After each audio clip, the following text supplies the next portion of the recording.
नीलमताईंनी काय दिलं नाही दिलं त्याच्याबद्दलची मला माहित नाही, परंतु गेल्या विधानसभेच्या वेळेला अनेक जे त्यांचे उमेदवार होते त्यांनी पैसे देऊन आम्ही तिकीट घेतल्याचं जाहीर सुद्धा केलेलं आहे. आणि म्हणून इतर पक्षातले असलेल्या अनेकांना त्यांनी पैसे घेतले, तिकीट दिलेले आहेत.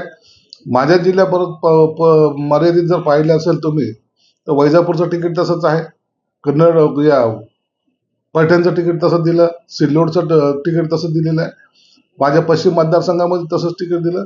म्हणजे पूर्वी हे कार्यकर्त्याला तिकीट देत होते, परंतु आता जे पैसे देईल त्याला तिकीट ही त्यांची भूमिका होती. म्हणूनच जनतेने त्यांना नाकारलं आणि जे असलेलं त्यांचं संख्याबळ आहे ते 20वर येऊन ठेपलेलं आहे.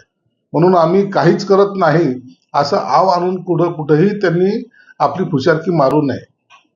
यावर संजय राऊत म्हणतात की नीलम गोरेंना 4 वेळा आम्ही आमदारकी दिली होती, त्यामुळे त्यांनी दिलेला 8 मर्सिडीज कुठेतरी त्यांनी दाखवला. संजय राऊतनी कुणाकुणाकडून पैसे घेतले याची यादी आमच्याकडे सुद्धा आहे.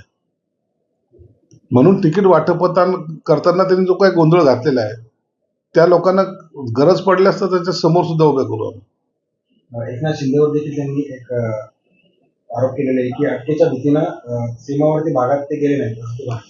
एकनाथ शिंदे साहेबांनी विधानसभेमध्ये जाहीरपणे भुजबळांच्या देखत सांगितलंय की आम्ही 40 दिवस जेलमध्ये होतो. एवढं सर्व सांगितल्यानंतर जरी संजय राऊतला विश्वास वाटत नसेल तर त्यांनी जाऊन ते रेकॉर्ड चेक करावं आणि भुजबळांना विचारावं